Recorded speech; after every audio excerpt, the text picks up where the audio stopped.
Michael, Yes. uh, I have to break away a little, find out something. Can you check and see if it's on Facebook?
Man.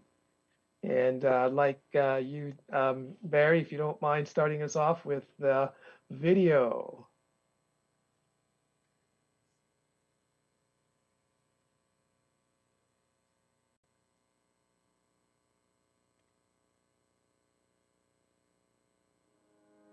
Do you ever feel the need for more energy, vitality, and a greater sense of well being? Then stay tuned. We are natural health enthusiasts with yet another delicious recipe of best practices in holistic lifestyle health. Our natural health planners, sponsors, presenters, and friends compile and share the simplest, most natural discoveries and practices targeted to restoring and maintaining energy, as well as a sense of well being that we all want in our daily lives. It has been said that health is a state of complete harmony of the body, mind, and spirit. Therefore, through the practice of the 8 laws of natural health, integrated with evidence based research, we see a world empowered by Christ's love that is passionately seeking to be its healthiest in body, mind, and soul. And that's why we're so glad you've chosen to be here. Join us each month to help us celebrate the Creator for the resources and knowledge that consistently optimize His gift of natural healing in our bodies.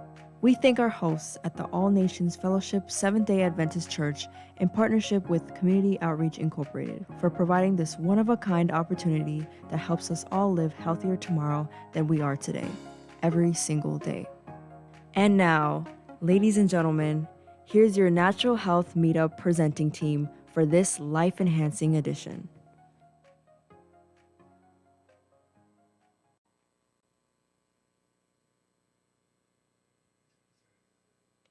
Just to review our protocol for the evening, and we'll get right into the program.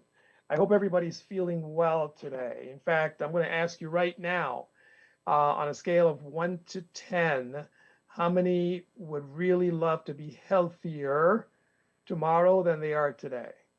On a scale of 1 to 10, where 10 is I really, really want it. Put that in the chat for us. Let's see.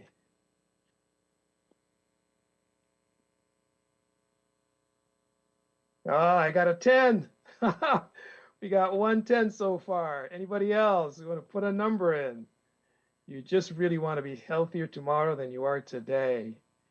Ah, yes, I got another one. Wow. Ah, yes, we have a few 10s coming in. Thank you for sharing those. Yes, I know it. It's really cool. And it's exciting to know that when we're motivated, that highly motivated, right?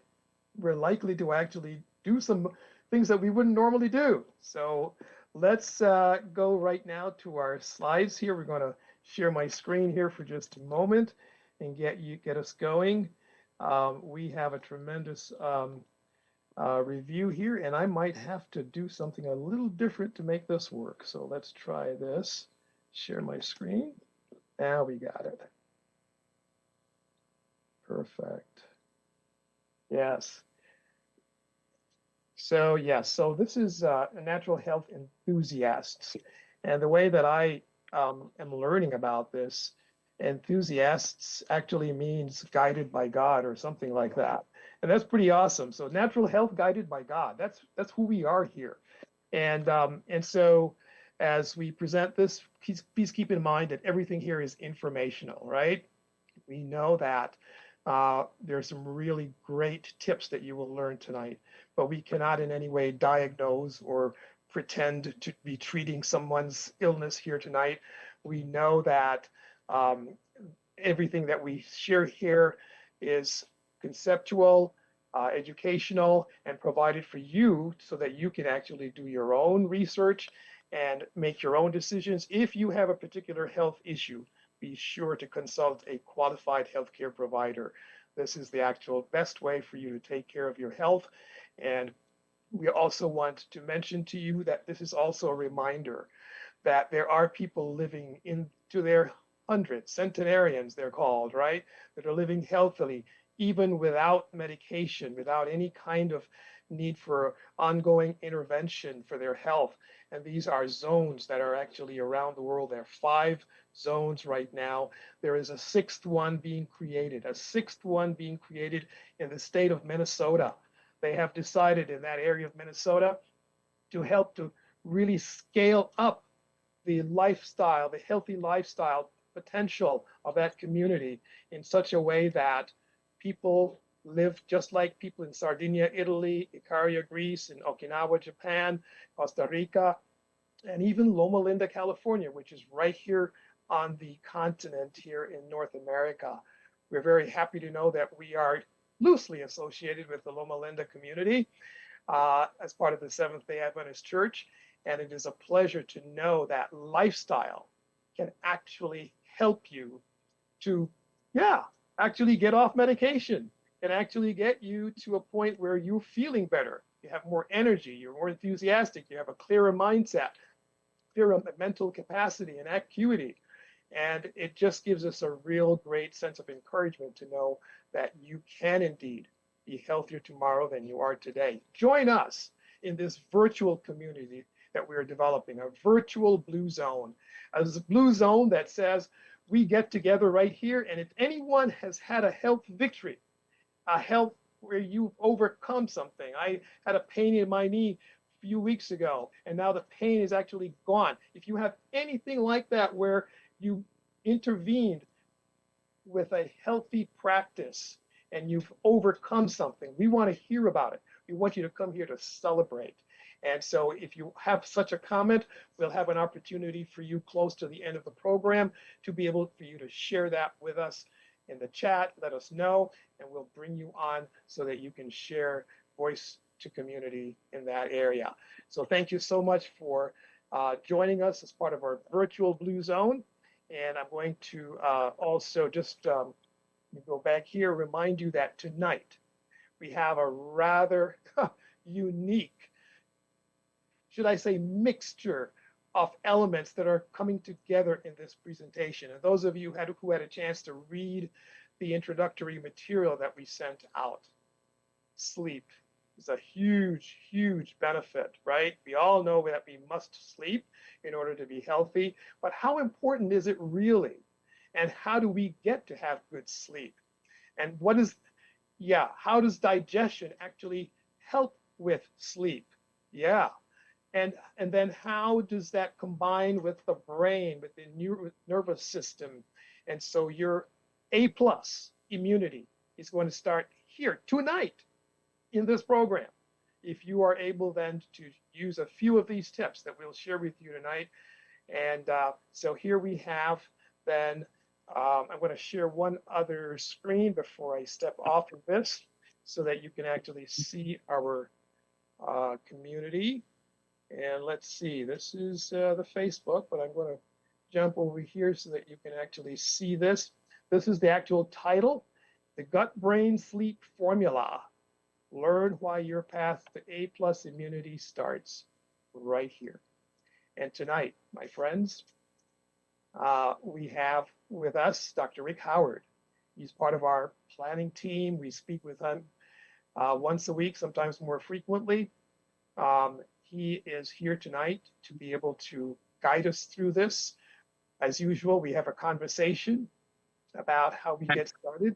And Dr. Rick, I realize I'm going to stop sharing my screen and allow you to do that if you would like. But I would like for you to know that we'll be starting in just a moment with regards to your presentation tonight. Before we do that, Dr. Danny, did you have something you wanted to say? Yes. Thank you so much. Good evening, everyone. Dr. Danny is here, and I always enjoy being part of this program. And like I told you, I have my papers, and I encourage you to also take notes. You might hear a term like melatonin, right? You might hear a term like serotonin. You might even hear a term like tryptophan. What in the world is that? Oh, here's another one for you. Vagus nerve. Do you even know where that is in the body? Here at NHP, and thank you so much for your enthusiasm, Brother Mike, but we really enjoy educating our community on some of the wonderful things that our Creator God has put into our body. I want to start off this way. Have you ever said the phrase, man, I'm so sick and tired? I'm pretty sure some of you have. And as we think about that phrase, sick and tired, personally, not until recently have I really discovered that it is true. Sickness and sleep, there is a connection. Mm. Usually we say we're sick and tired of traffic, we are sick and tired of taxes, we're sick and tired of many different things. But have you ever put sick and sleep together? Mm. And so I want to encourage you guys to pay close attention to how we are able to weave these things in. Does our gut, our stomach, does that affect our sickness? Mm. And vice versa, of course. How does our brain influence our digestion? So these are some of the things that we're going to be talking about this evening with our friend Dr. Rick. And then, of course, afterwards, we hope that you stay for our mixer. Mm. This is a moment where we spend time just debriefing about the conversation that we've heard, and we want your participation.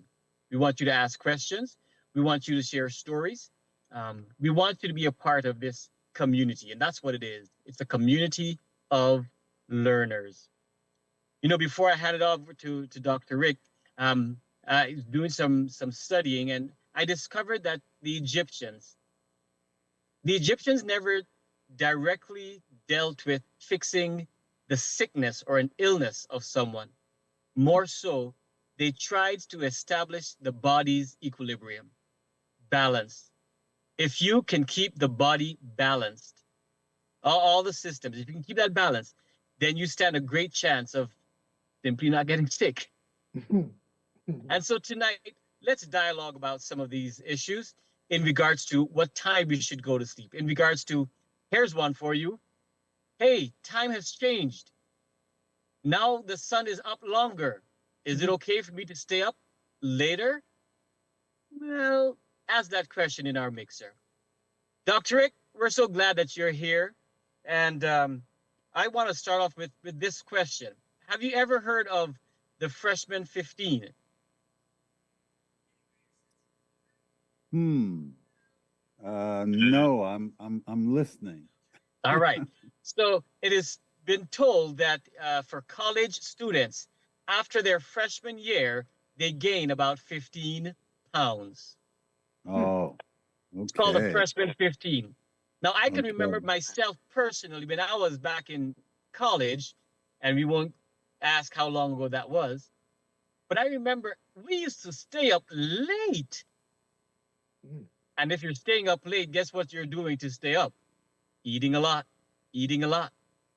And so I'm wondering if being up late and eating that late can have an effect on um, my, my health, my weight. Can you speak to that? And let's start talking about the brain and the gut connection as it relates to sickness and disease. Okay. Well, I was enjoying listening to you there, Dr. Danny, and I'm sorry you let it go. But I guess that I would have to step back and say to everybody listening, what is the purpose of sleep? Just take a moment and ask yourself, what is the purpose of sleep? In fact, they could put it in the chat. I hear somebody already Okay, did. I Yeah. see one that says restoration and Restoration and repair. repair. Yeah. Okay, I love that. They have been doing their homework. Restoration and repair. Okay, I like that. Anybody else? What's the purpose of sleep? To recharge. Yes. Okay, I like that one too. Recharge. Okay. And this is so important because we as human beings, when there's a problem, our first impulse is to solve that problem, That's right? right. We want it out of the way so we can get on with life, right? We don't want any problems. But I have to say, God is full of surprises. Okay. Mm. So when you look at the Bible, the first thing he tells us about how he structured life for everyone was with the evening and the morning were the first day. The evening and the morning were the second day. The evening and the morning were the third day.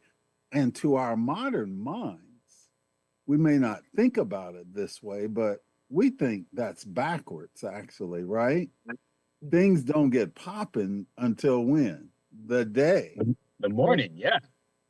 And so, what I'm getting at is this: before there was sickness, before there was sin, if you are not sick, the broadest foundation that you can build for your healthy house is learning how to rest. Mm. That is the broadest foundation that you can build for staying well. Wow. I'll let that one sink in, right?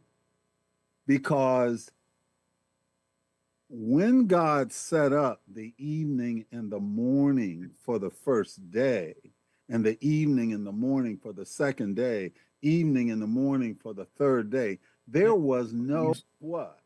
Sickness. There was no sickness in the world. So he made it so that whole operation for life really began with what? Rest.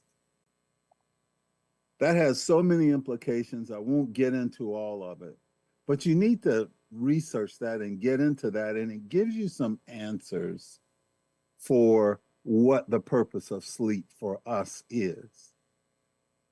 For Adam and Eve, who were sinless, the evening was a time of what? It should have been a time for recharge, refresh, restoration, not in the sense that they were tired, but that in the sense that they, in a sense, dreamed. They had goals, they set an agenda, etc. So for us who are mere mortals, right, and we most of us have a few aches and pains and things. Sleep is the foundation of health and wholeness. Okay? So we should start with that. Understanding what sleep is for. Scientists don't really understand sleep. They acknowledge this. Sleep is a just complex thing, because there is no necessarily one area of the brain or body that controls sleep. Sleep is sort of like a united effort. And we said something about immunity that I want to just tie into this. Dr. Danny, you know anybody with a burglar alarm in their house? I know a few. Okay. What does the burglar alarm do? It warns us that somebody's trying to sneak in. But if there's nobody trying to sneak in, what does it do? Nothing. Okay. It just monitors. Just monitor. That's what immunity is.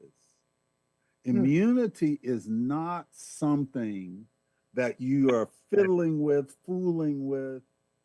After the person who installed it puts it in, everything, all you're doing is looking at the messages that you're getting from this monitoring system, right? This is heavy. This is heavy. Okay. Because people often talk about building their immunity. So I'm Right. wondering, does And that we mean want to that? get to that because this is an incredible thought. If you think about it, what God did was build in a system of monitoring to help you be forewarned when something was going to happen. Mm. So if I have a cold coming, I start maybe shivering, I start feeling a little less energetic, I start coughing. Is that the cold? No. Those are the signs that something is going wrong. Mm. Okay. So the same thing with many other issues we have.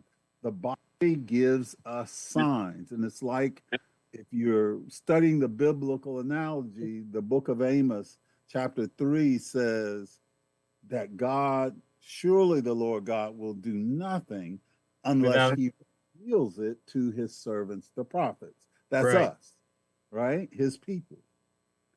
So this immunity is really a monitoring system, a report card. It Okay. tells us when things go wrong, when things may be going wrong, when things are panic mode, right? And there are different responses that let us do this. Okay. But suppose you live in a really bad neighborhood. You, the neighbors are all around you have had break-ins the last 3 weeks. Now what? Your burglar alarm now is not working. What would you do? Wow. You would be up worried. You would be saying, man, what shall I do? I'm going to check this door. I'm going to check that door. I'm going to lock the basement door and put a dresser in front of it. We get anxious. Is there a surprise that anxiety changes your immunity, your immune response? Interesting. How you think changes how your body prepares for an emergency. Wow. And I'm going somewhere with this.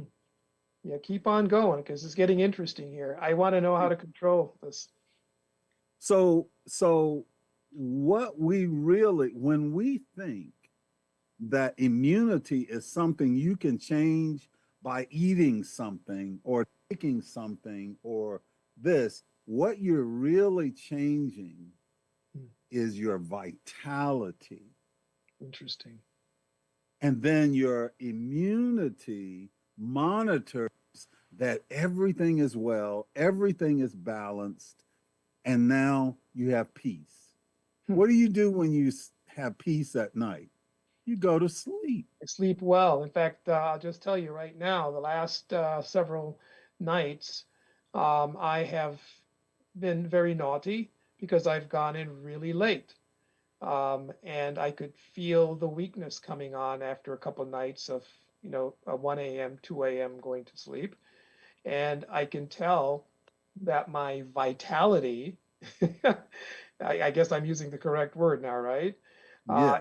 Is actually diminished, but the immunity is the monitoring system, and the feelings I'm getting is a warning, the signal that I need to be careful about my life.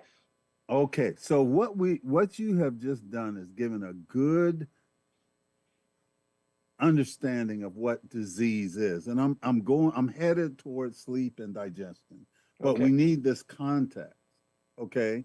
Because if you understand that the warning signs you get are actually helping you move toward better alignment. Interesting. Does that make sense? That makes sense. That makes sense. Yes. So when I get a fever, that's not attacking me. The fever is saying, hey, pay attention. This or that is going on. You need to investigate. You need to look and see what's going on. You Wow. see? That makes sense. So if I throw up, it's saying, it's my warning system saying, hey, there's something in your stomach that is not good. We're going to get rid of this, okay? You throw up, you don't get sick, you're getting well. So it's real. So it's really making us aware that these items, so that the vomiting is getting rid of toxins or something It's that getting rid of the body does toxins. not want. It's That makes helping you be aware. yeah. It's helping you understand that there's an enemy or a toxin Mhm. where it doesn't belong. So now it's going to make sense why we start our days off with sleep. Hmm. Because now sleep is like tuning up the monitoring system. Hmm. Sleep recharges, resets, makes sure all the things are in alignment. And then when we wake up, we're ready to go. We feel refreshed, we feel restored, we feel rebalanced. And then that's a process. Okay. So I wish we had time to, we're going to do a whole thing on immunity, but I wanted to give you that little bit because that should help you understand why when you miss sleep, when you go to bed too late and make that a habit, boy, you are really putting your body and your health out of balance. Hmm. You see?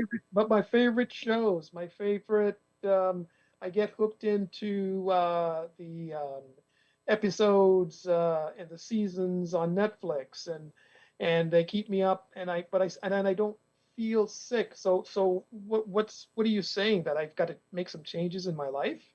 I think you have to first make decisions, Okay. and that's a great um, thing that we have to do. The first thing, if you want to be healthy, you have to first choose to be healthy. Mm, mm, mm. That's the first thing you do. So making it a Everybody's priority. looking for a pill. They're looking for what organic food. They're looking for what herb. Those are secondary, maybe tertiary issues. Hmm. Your first decision is make a choice that I Well, then, want to be healthy and I'm willing to set aside whatever I need to set aside to be healthy. Wow. That's Dr. the Rick, only point that you will be healthy. Yes. Dr. Rick, I have a specific question. I want to get more rest. Can I go ahead and just take some of those pills or take some quick fix so that I can get rest? What's Okay. wrong with that? So here's the thing. We need to understand when God told Moses to have people build the temple. Do you remember what his instructions were? Okay. Let me At what part? remind. I'm sorry. No, I'm saying at what part? The instructions, Yeah, the instructions. What did he say? He said, build it after the model in "See heaven. that you build this according to the pattern that I showed you." That's right. In other words, anything that I choose to put in this temple has to fit the pattern that he already made. Otherwise, it's no good. Okay? So we have to first understand sleep and sleep patterns. So let's do that real quick. I'm gonna. It's we're not gonna get all the way into, but we'll cover some of the bases. So there are some elements if you're writing that go into the dynamics of sleep and digestion, and they are the only word that comes to mind is inextricably tied together. In other words, you can't separate them. Scientific. Anything that affects your digestion will affect your sleep, and Wow. anything that affects your sleep will affect your digestion. Okay. I So need you to But say they it again. need so Some people were taking notes. yeah, please. Yeah, this is note-taking time. This is really an important point, and yeah. perhaps the thing that most fascinated me, and that was sleep affects digestion, digestion affects sleep. Dr. Rick, uh, I never heard that anywhere before. So Okay. could you explain further? So we're going to explain that. Okay. So this is really such a deep thing. I know we're just going to get lost here. We probably need to do 2 or 3 shows on this very topic because it's so extraordinary. Okay, so first of all, we're told by the Bible, 1 Corinthians 12, that the brain controls everything in the body. That's the first thing you have to understand. The brain is the central element of the body. Okay? But God does not come down and tie your shoes or untie your shoes or make your bed or do any of the things that you need. He does not come down and do that. Okay? So don't wait on that. He may send an angel, he may send another human being, but he doesn't do that. So there has to be a mechanism of what? Communication, right? Coordination and action. Okay? That's the nervous system. Okay? Yes. So and I'm going to tease you with this one. We won't get into it. But on one side of your head, there are 12 cranial nerves that come down. Just like in the Old Testament, there was what? 12 tribes. Mm-hmm. On the other side of your head, there are 12 cranial nerves that come down. Just like in the New Testament, there were 12 disciples. Mm-hmm. Okay? Yes. The 10th nerve on either side, which represents God's action, his 10 commandments, the 10th nerve on either side comes down and forms the longest branch of the nerves in the body. It's called the vagus nerve. Okay? The vagus nerve, and that is VAGUS. US. Yes. Whoop, your audio just left, Dr. Rick. Not sure what that was. If you have to, you're not on mute. Oh, wow. Okay, so folks, we have a technical issue. Do you want to, why don't you try unmuting yourself and then muting, coming back in after unmuting. Okay, well, yeah, looks like something's happening there. Okay, can you hear me now? Yes. Yeah, we got it. Okay, I'm not sure. Satan was just upset. Yeah, okay. Okay. So here's the point. Where were we? So I'm saying that sleep is the foundation. Let's review a little. Yeah. Well, you had stopped at the vagus nerve. Yes. Right. Yeah. I'm reviewing since we had that little disruption. Yes. Okay. So your brain has to communicate with the rest of the body. God tells me how to do everything in my life, how to sleep, how to rest, how to act, how to eat, how to drink. In other words, the Bible says whether you eat or drink or whatever you do all to the glory of God. How do you sleep to the glory of God? Okay. Oh, good question. Okay. So here's the point. The vagus nerve is that 10th nerve, okay, that comes down and forms a major nerve out of the brain stem, and it goes through your larynx, your throat area, your heart, your lungs, your stomach, your digestive tract, your small intestines, your large intestines. It goes down to into the kidney area, and then it kind of pairs out into your sciatic nerve, and the sciatic nerve branches off the vagal nerve. So everything that has to do with how we show ourselves emotionally, how we deal with anything, and all of those things, our breathing. What do you do when you get angry? I told you not to do that to me. What happens? The vagal nerve gets excited and it pushes the lungs, and we have rapid, shallow breathing. There it is. That's It's right. a vagal nerve. So, what's a natural thing to do that people do when they get like that? They put their hand on their chest. You ever seen that? Yep. That's where the vagal nerve begins. Mm-hmm. And when you do like this, you say,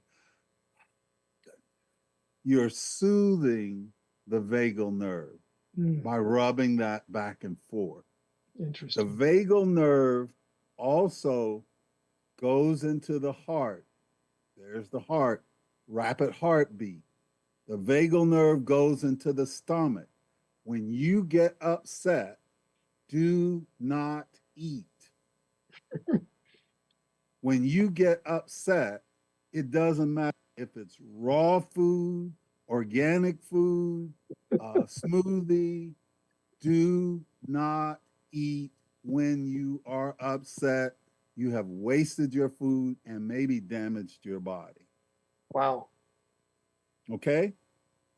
So digestion is tied to my mental capacity. Yes. If I get angry, upset, feel guilty, the first thing my body does is say, no food. Don't put any food in. And even if you put some in, it won't digest it well, right? It won't digest because all the blood is going here away from the stomach. If you put stuff in the stomach, then you're competing with the brain, and the stomach is going to lose. Okay. Okay? So we're getting there. So when we say gut, we are not primarily talking about the stomach. When we say the brain gut connection, we are primarily talking about the small intestines and the large intestine mostly. That's what we're calling the gut. Okay? Yes. So the endings of the vagal nerve come into this, and that it's called in anatomy the enteric nervous system. Enteric nervous system. That's with an E. Yeah. Enteric nervous. E-N-T-E-R-I-C. Yeah. E-N-T-E-R-I-C for those writing. Exactly. Yeah. Exactly. So here's the point. Now we set up a ladder, just like in Jacob's dream, from earth, which is our gut, to heaven, which is our brain. Right? Yes. So what did Jesus tell us? Whatsoever things are bound on what? Earth. Yes. Shall be what? Bound in heaven. Bound in heaven. He's telling you how the body works. Whatsoever things happen in the gut, what happens? Affect the brain. We make neurochemicals there. In other words, what are neurochemicals? Serotonin, epinephrine. These are things that the body makes and largely sends to the brain. So whatsoever things are bound on earth in the gut are bound in heaven in the brain. Interesting. That controls my brain. Oh boy. Wow. So when you go back to the choices that we make, and I know I don't want to go very deep into that right now, but just the idea that we do something that disturbs this gut environment, then we're actually literally impacting our ability to our mental capacity is being impacted. Our ability to think clearly, perhaps, our ability to make good decisions. Okay, I'm going to go even deeper. Okay, hear it. And I'm not going to dwell on this because we've got the other side of it to discuss. But that's why I say we got to come back to this in a different form. Good. But listen, Ellen White puts it in such a powerful way that it's almost scary. And I think I showed this on a presentation we did a couple of months ago. Okay. So you can go back and look at those things. But I said, she said, this brain nerve connection, in other words, the vagal nerve that comes down into the body and all those nerves that come down and control the rest of the body. She said anything that disturbs this brain nerve connection, which is the only channel through which God can communicate with man about his inner life. In other words, if I mess up this vagal nerve connection to my gut, God can't communicate with me well. In fact, she says it diminishes my contact with God. Wow. Wow is right. Yeah. That's a whole nother thing. Yes. I love this subject, as you can probably tell. Yes, absolutely.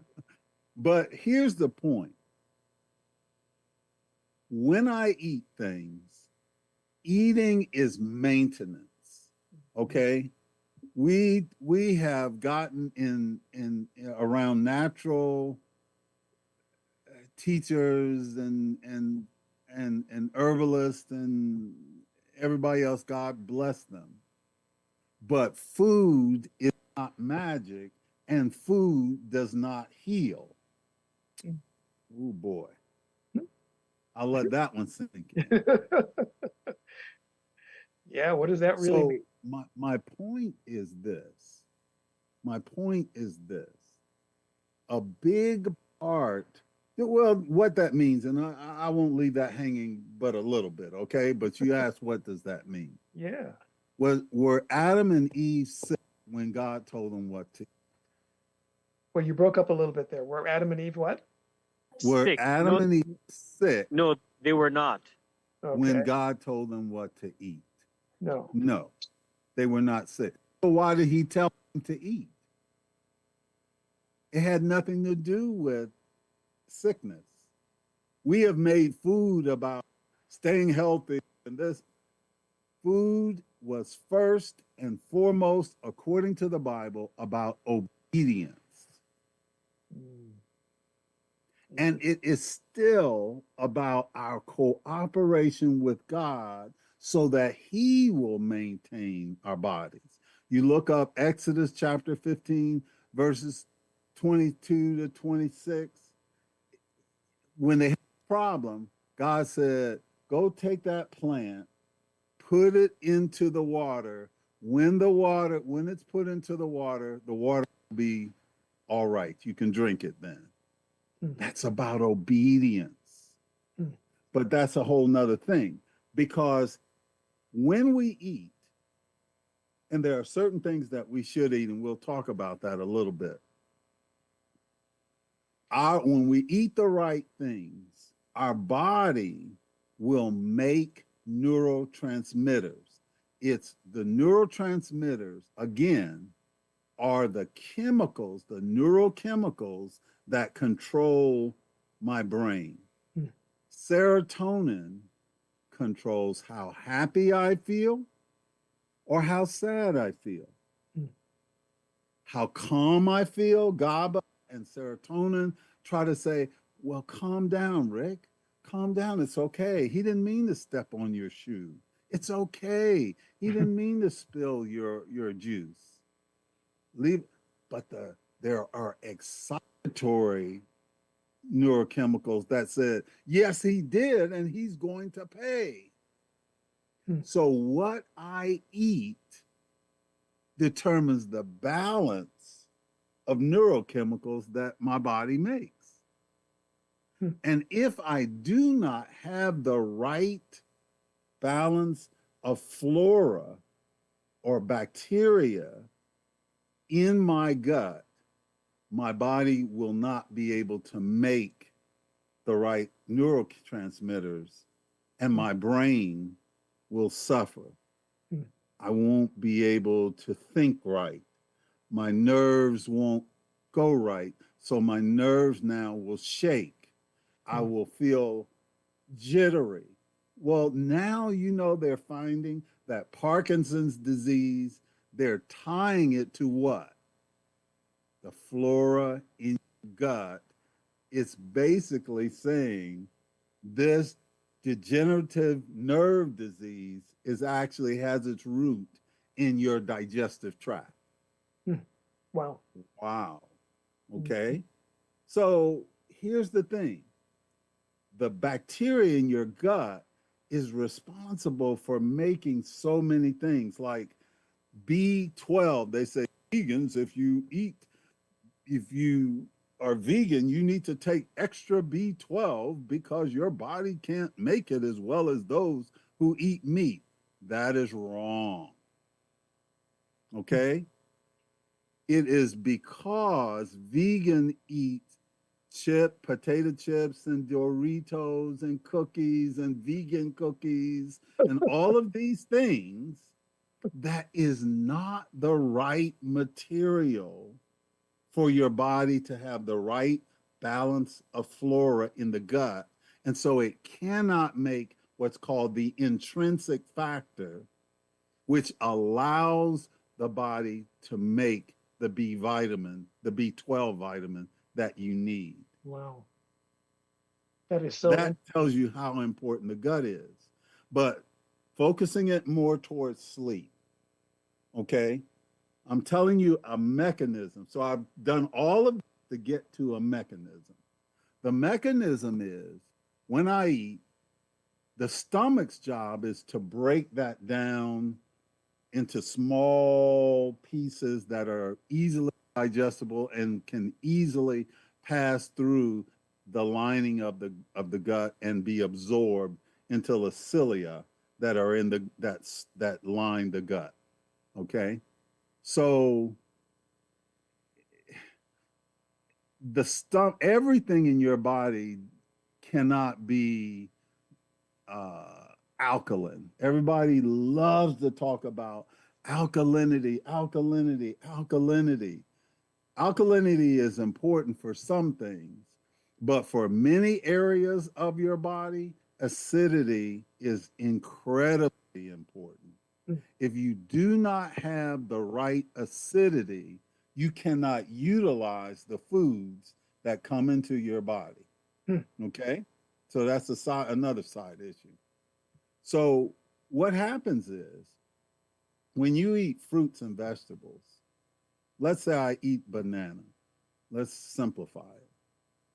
Banana is high in fiber, but it also contains something called tryptophan, okay, which is an amino acid.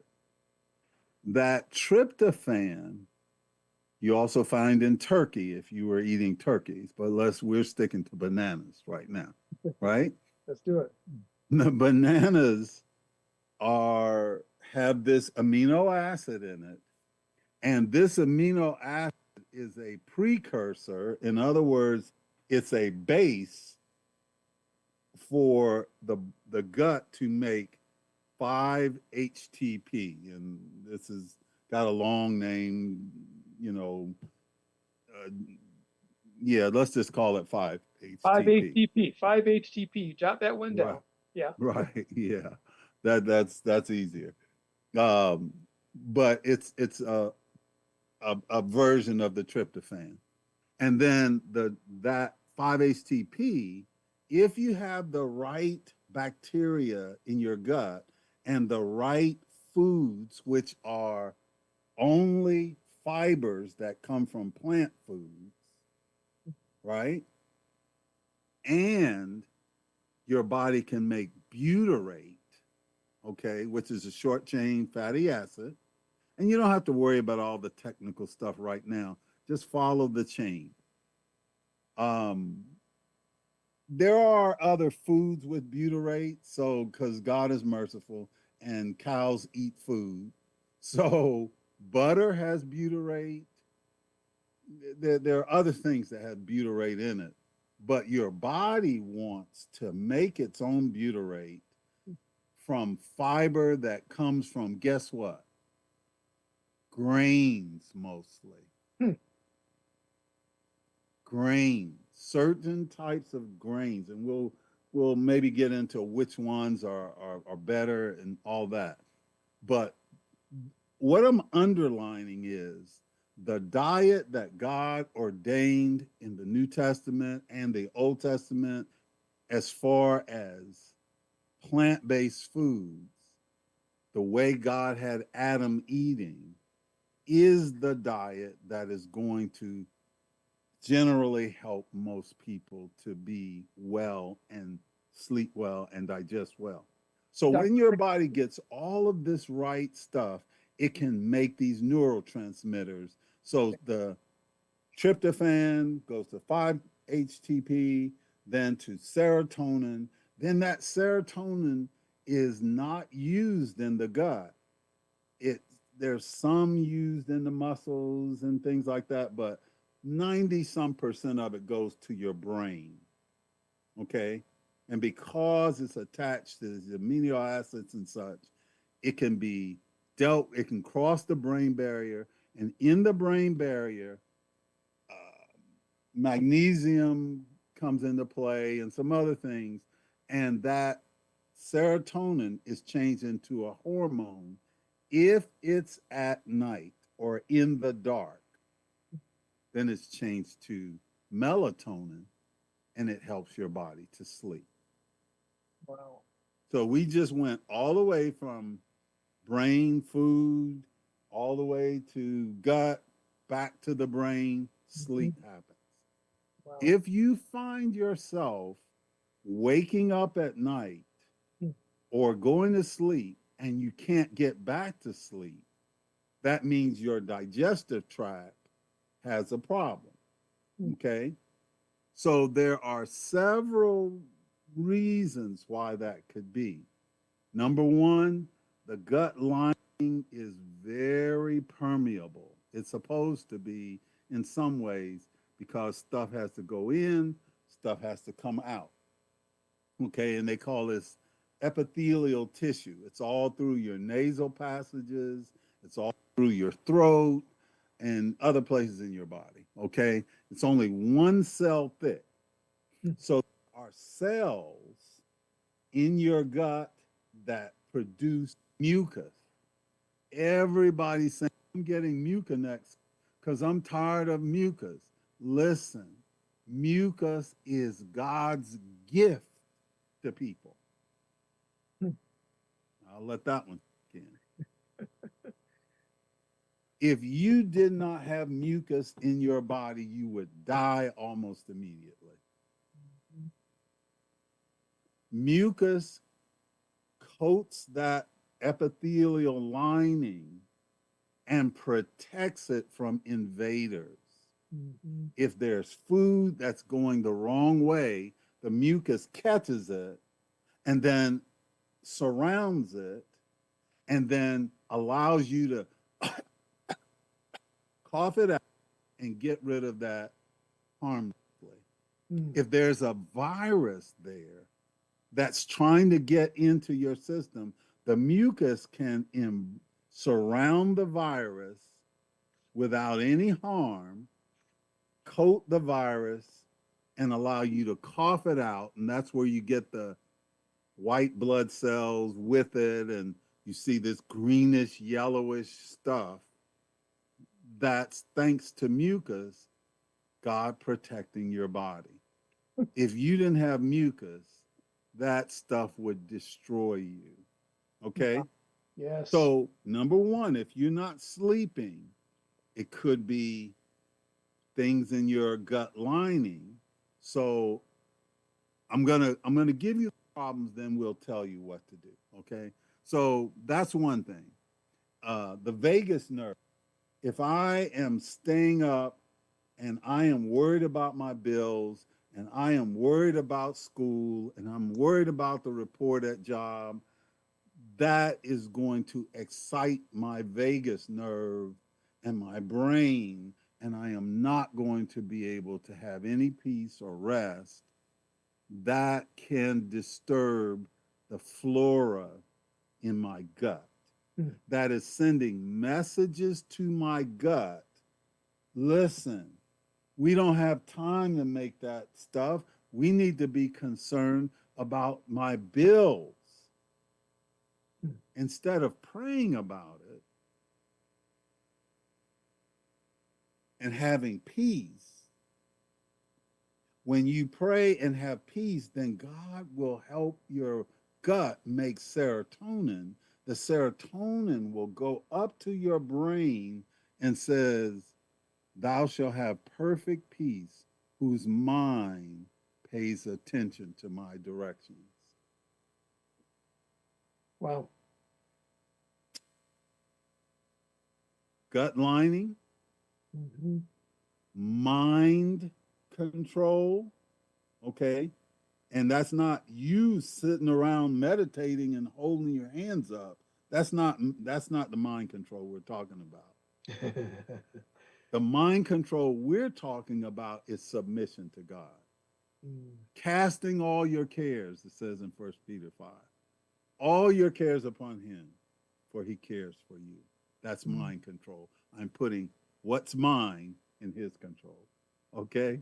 Mm. So the other thing is my digestive organ. If you hold your hand in front of your mouth and you blow, and if you smell something that's terrible, you know there's something bad going on in your gut. Hmm. You don't have to tell me about it, but you should know. There was a lady at a church I was at years ago. This lady, and I'm not trying to be offensive, but this lady's breath was so bad, I swore it could bend nails. Mm. I mean, this lady's breath was so bad that you you couldn't stand to talk to her for very long Mm. because you would just be trying to get away. Mm. And not many years later, that lady died of stomach cancer. Mm. So her body was trying to tell her something is wrong, but she didn't get the message. She didn't understand the message. And doctors, unfortunately, they don't pay attention to things like that. Unfortunately, most doctors don't. So your digestive organs, your saliva, your mouth, you brush your teeth so that invaders don't stay in this. I had a lady who the dentists were pulling out all her teeth, right? And they had pulled out most of her top teeth. They were working on the bottom. I said, look, don't let them pull another tooth. It has nothing to do with anything. We put some herbs on there. She still, this is 8 or 6 years later, she's 86 or 87.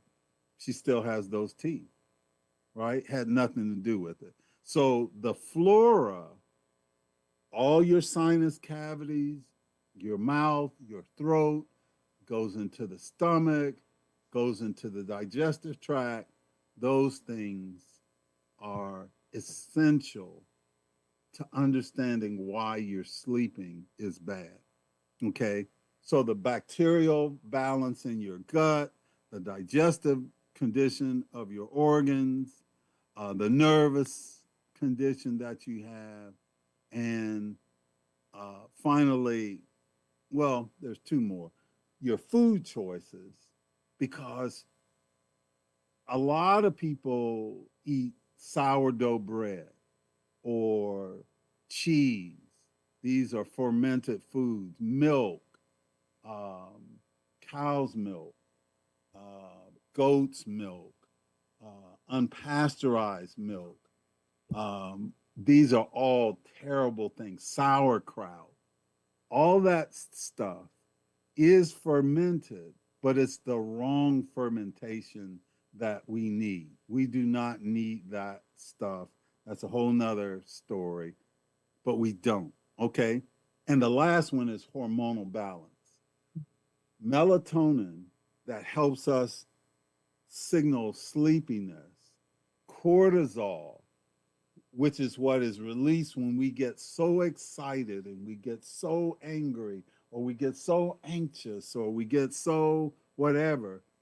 That one is another one that tells our bodies, don't sleep. It's not time to sleep. It's time to be stressed about this or about that or about the other. Cortisol, you can be too hungry. Have you ever been doing stuff all day and then it's not till 10 o'clock at night and you say, wow, I'm hungry. That happens. Wow. Yeah. We have all done that.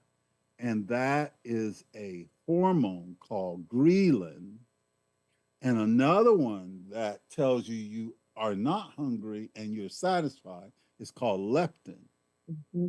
Hormonal balance can disrupt sleep patterns. Okay? So it's a lot of dynamics. Okay? But I'm going to go over real quick. Yeah, Unless you guys you want to ask. Tell us what to do, because we have about another 8-9 minutes. Yeah, that's what I'm going to now. Okay. So what to do? Okay. So I'm going to go over this really, really kind of quickly. So poor appetite control. Okay. If you feel you're always hungry or you're never hungry, right? That's what I'm calling poor appetite control. Okay. First and foremost, pay attention to your meal patterns. Even if you don't have this problem, forming the right meal patterns is the best way to start a basis for digestive health. Get your right meal patterns. Heaviest foods in the morning, lighter foods as you go through the day. Stop eating and have a fast 13 to 17 hours between when you go to bed and when you have your next meal. That is going to condition your digestive tract and stomach to be on key. You will get hungry when you're supposed to get hungry and stop being hungry when you aren't. Then you can tell really if something's going wrong. Okay? Second thing, eat simply. Fruits, grains, nuts, vegetables. Learn about food combinations, right? There are certain foods that go together. There are certain foods that don't go together. Okay. Use beneficial herbs. And I'm going to read through this list because there's tons of them, but these are just a few. Buckthorn. That's buckthorn. Slippery elm. Juniper berries. Cascara sagrada. Dandelion root. Aloe vera. These are just some of few herbs that will help you get your digestive tract in better shape. Okay. Vitamin C rich foods is one of the medicinal food things that you can do with food. Protease foods, those are pineapple, kiwi, papaya, figs, ginger, mangoes. Those are protease foods. They help break down your food more effectively. Digestive enzymes and probiotics are really important for most people because most people's house is on fire. Stop eating kimchi, sourdough bread, sauerkraut, cheese, other uh, um, unacceptable foods. Prescription or over-the-counter medicine is one of the leading reasons why people have digestive problems. Okay. We could talk about that a long time. Second problem, bloating, gas, diarrhea, constipation. That means that your digestive tract has probably some invaders. It has the wrong bacterial balance. Okay. First of all, meal heavy with animal foods, overeating, dairy rich, spicy foods, fatty foods, sugary foods are problematic and they will worsen the problem. If you have these in your diet, you need to get rid of them if you want better health, better sleep. The common cause of digestive problems is poor flora balance. Okay, bacterial infection, viral infection. These are the most common cause. And just again, over the counter medication and prescription medication is just more pervasive than people know to causing these problems. And so when you have those issues, aggressively using probiotics for a period of time, and we would have to talk about what that means, will really benefit you. If you have burning all the time in your acid reflux, they will call it, or you have burning in your stomach, or just take some baking powder, right? Baking soda, I'm sorry. Baking soda, put it in a little water, stir it up, and just drink a few ounces. You'll see for most people within seconds that will eliminate that burning. Okay. It quiets the acid down. The acid is coming not because your body is producing too much acid. That's very rare.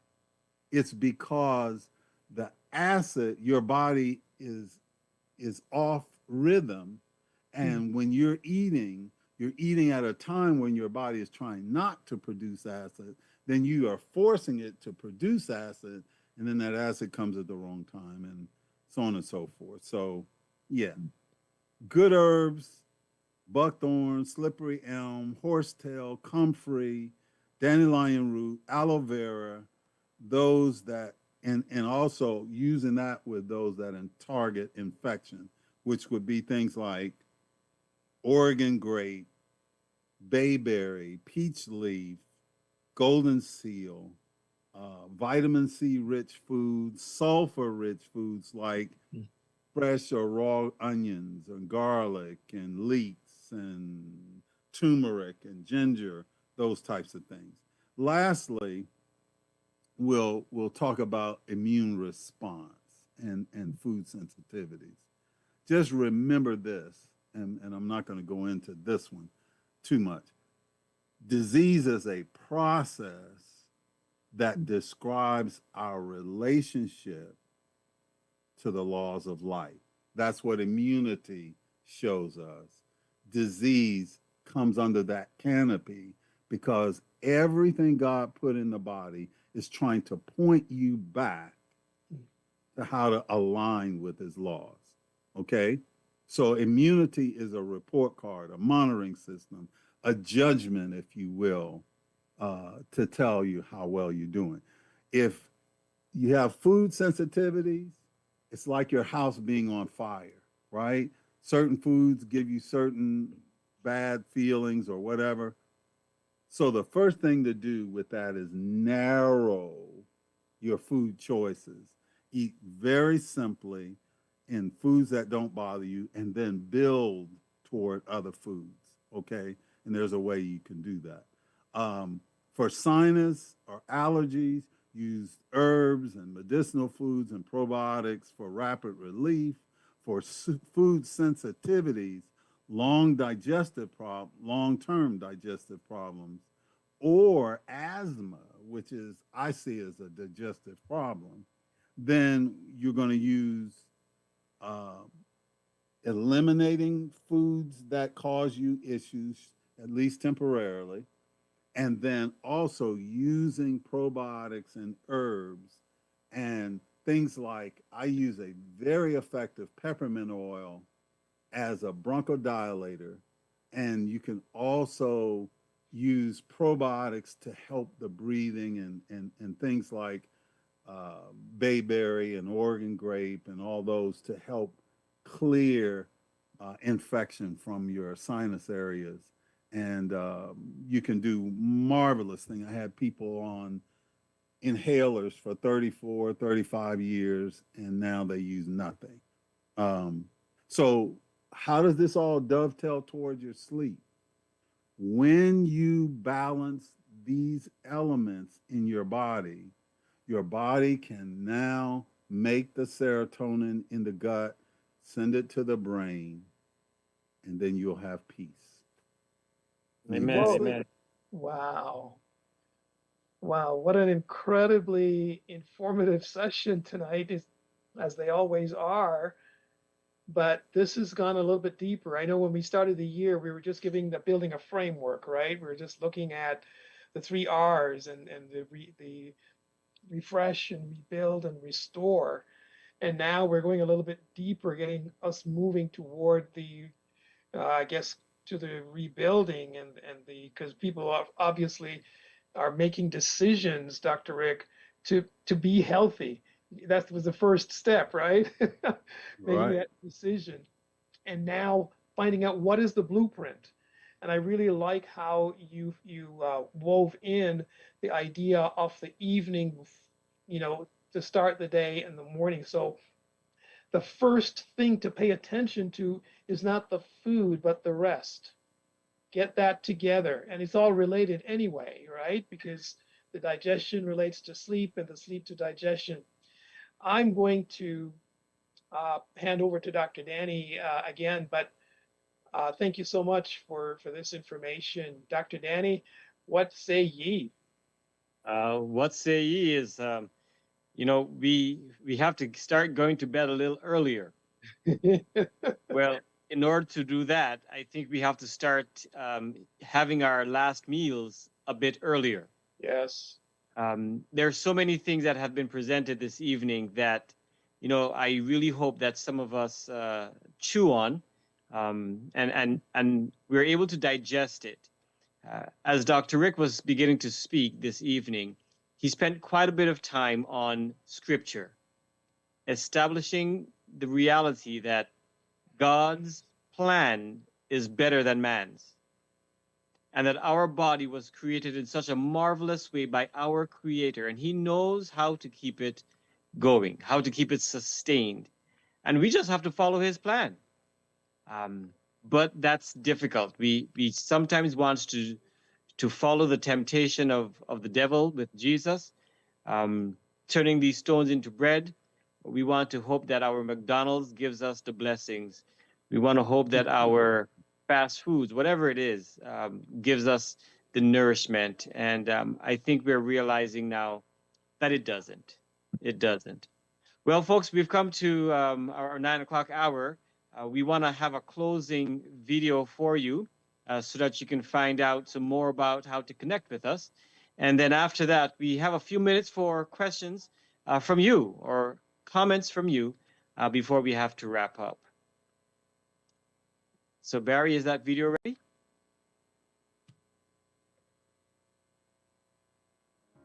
We're thrilled that you're attending this edition of your Natural Health Meetup. In between our monthly sessions, you can stay connected with us in as many as 3 easy ways. Our Facebook group has our live as well as archived videos along with other natural health updates and a place to post your questions. Our Natural Health Learn and Share Meetup site has announcements, reminders, and messages for you, and also our confidential requests for prayer page. We love to pray for you and any concerns of life that you may have. Use the link on the screen to stay connected for any one of these or all 3.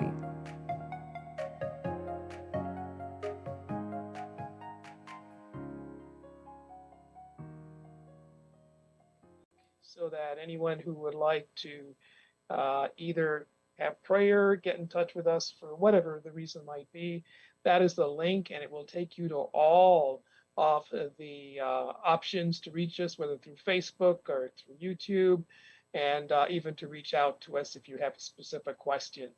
So, Dr. Danny? Yeah, thank you. So, friends, I'd like to open the floor now before we have our closing prayer for you to spend some time asking your questions. Maybe you want to ask about acid reflux or GERD, or more about tryptophan or melatonin. Maybe you just want to ask, when you go to the grocery store, which aisle should you stay away from? Amen. Feel free to put your questions in chat also. That is correct. Yeah, I have a question concerning sleep. It was very informative, but I noticed that for many people, it is difficult for them to go to bed at a certain time. Let's say, for instance, like 9 or 10. Well, what's the best time to go to bed? And then also too, if what if I'm not sleepy? After all, doesn't my body let me know when it's time to go to bed? Okay, so are we having prayer before we start answering questions, Danny, or are we doing it the other way? Yeah, we're answering some questions first. Oh, okay. And then okay. we'll pray. Okay. So Serena, those are good questions. I think the first thing we have to understand is we are all out of balance. Most of us are out of balance. So depending on would you depend on a clock that you know is an hour behind or an hour and a half behind? Would you depend on that clock to give you the proper time? No. Our circadian clocks are broken.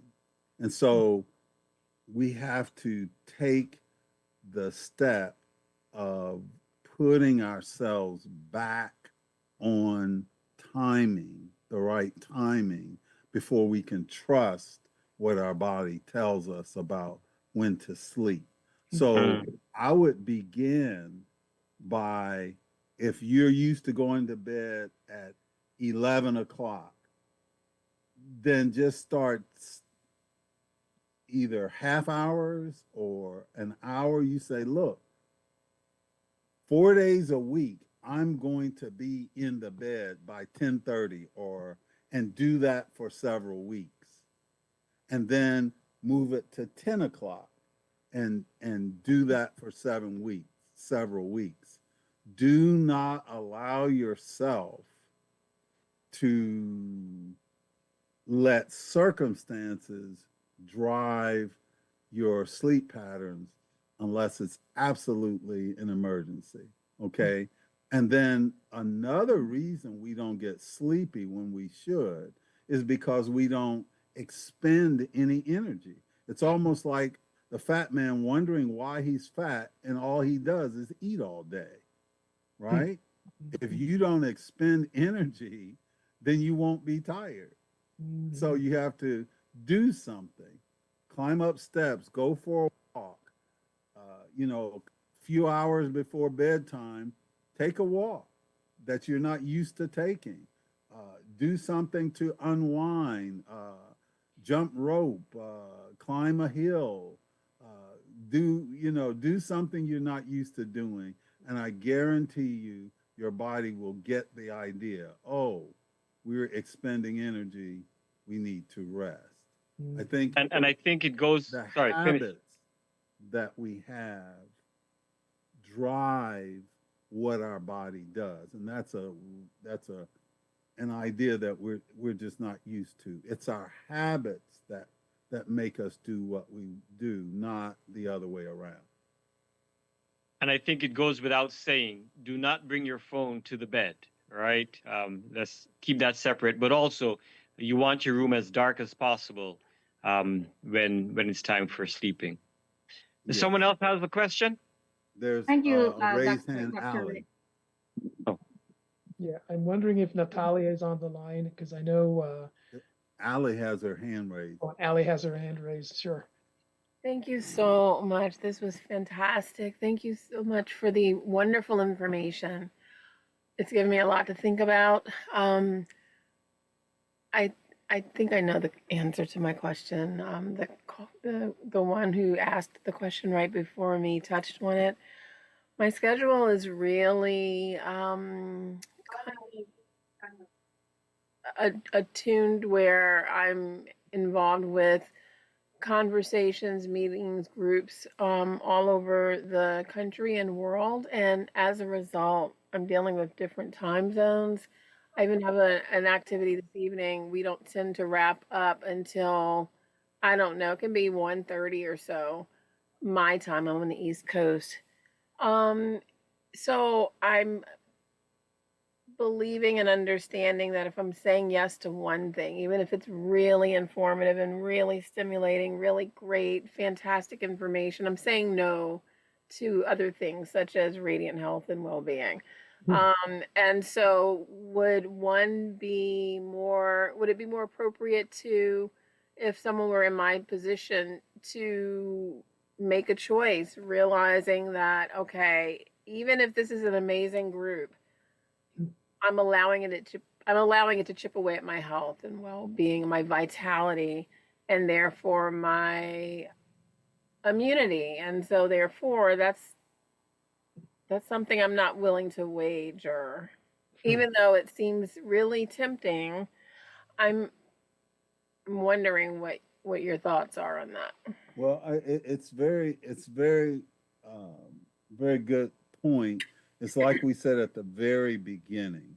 Mhm. Okay, the first thing I have to do to have better health is make a choice. Right. There's no escaping that. Or If you do not make a choice, and I was like you years ago. I mean, I travel all over, the globe, doing different seminars and dealing with people. I've dealt with people in Japan. I've dealt with people in Austria, in Africa, in Kenya, and Nigeria, all over. Okay. And I would get calls at midnight. I would get calls at 1 o'clock in the morning, right. somebody with an emergency, right? Sure. Yeah. And I had to just say, here's the thing. My first duty to God and my fellow man is to take care of me. Okay. Parameters. I can't I Boundaries. cannot help anybody else if Mhm. I'm dead. Yeah. Right? If I come to you trying to help you while I'm dead, you should be scared. Right? So we have to make priorities, and the first priority is to live. And so I think that is the choice we have to make. And yes, it does take us making some difficult decisions, but we need to do that. And I think um, once we do that, many things will become clearer. Because honestly, we none of us know really how sick we are, and there are hidden things that we don't know, that because we keep stepping out of line, we will fail to ever know until it manifests itself in a bad way. Hmm. Wow. Thank you. It, And so again, the proper perspective on that situation is to look at my priorities. What is it that I'm yeah, prioritizing? Being yeah, in stimulating meetings or continuing to stoke good and vibrant health and wellness? yeah. That's it. I Hmm. mean, there's Jesus said, "Are there not 12 hours in the day?" We try to stretch it out till 24 16 hours. hours, Yeah. 30. He said, no, no, no, no, no. You early to bed, early to rise makes a person healthy, wealthy, and Wealthy. wise. That's what Ben Franklin said, and he was correct. Yeah, and I just want to say, for me, we've been discussing this topic, and over the last several months, I have made that transition, Dr. Rick. For most evenings, even though a couple nights, once in a while I do go to bed late, but for most evenings, I'm calming down by 9:30, just making that transition. And it is a gradual move. So take a few minutes earlier and start relaxing, and soon the body will develop that new circadian pattern, and it will be a lot easier. Yeah. I have a question. Hi, Yes. Dr. Rick. I love the program. I love the information. But I would like to know how long can you take Cascara Sagrada? The How long is way it that per minute? I use most of my herbs in a tincture form, so they stay potent a lot longer. But I would say you really don't have a time limit. I think that the way we should look at it is herbs, for the most part, are food. Okay, and so one of the guidelines God gave for foods to Adam and Eve, he said, you may freely eat of all of these things. So he told you two things. You can eat freely, but use a variety. So what I do is I'll use something for a number of months. And if I still have that problem, that lets me know I'm not getting at the heart of why that problem is there. So Okay. it's not like if you have to use Cascara Sagrada for 2 years and you've been using it for 2 years and you still have the problem, that means you don't understand the problem. Oh, Yeah, wow. and I I, must even throw in just so serious. The research on Cascara Sagrada is that it actually helped to train the bowel movements of the body. It's not even one that you get dependent on. So the training of the peristaltic movements of large intestine, if it's not working, then as Dr. Rick said, it's probably something else that you need to look at. And so okay. when you're training that simply means the vagal nerve that goes through that is really, a lot of people can have a very lax or weak vagus involvement or influence in their bowels, and that's why their bowels don't work. So if you do things and use things that help the vagus nerve have good tone, you'll find you won't need things like that, you know, Okay. very long. Okay. And is it safe to take it in tablets? Because I have it in tablets. I think there's a whole show we need to do on herbs and tablets and all of that. You know, for the most part, if you find some manufacturer that's trusted, okay, maybe their stuff hasn't been sitting on the shelf for months and months. That's why I use tinctures mostly, because you have shelf life of years over a shelf life of months or Mm. a year. But generally speaking, a tablet is okay. It's just usually not as strong as the other, and it doesn't have as long a life as the others.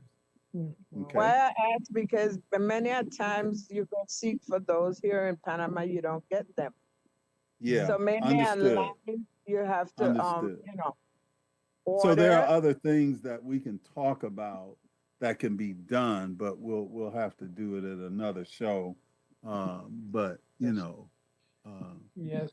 yeah, So it's time for us to wrap it up, unfortunately. But if you do have, we will be going to have a prayer, and we'll be able to stick around for a few more minutes after the prayer, so that we are offline, and you can feel free to continue asking questions. Dr. Danny, are you still here, or should I go ahead and wrap it up? Okay, so I'm going to offer our closing prayer. And dear God, just thanking you so much for the wonderful exploration of your creation, that part of it, Lord, the human body and how it connects so intricately, one part to the other. Allow us to learn, to be wise, to be smart, to be highly motivated, to be obedient, to do the best that we can with what we know, and to keep learning so that we even do better each day. And may this group, in particular those who are here tonight and those who stopped in for a while, we know, Lord, that you have a tremendous gift for us. Come back again on April the 8th, Lord, for us to continue this conversation so that we can continue doing better and better each day. We ask a special blessing on the families represented here. And if there's anyone here tonight, Lord, who is not feeling well, not doing well with their health, we'd like to pray for them at this time that they will find proper direction and peace and healing, and allow that healing, Lord, that you receive the glory, the honor, and the praise for it. Thank you, Father, for blessing this time, and may we all be blessed. In Jesus' name we pray. Amen. Amen.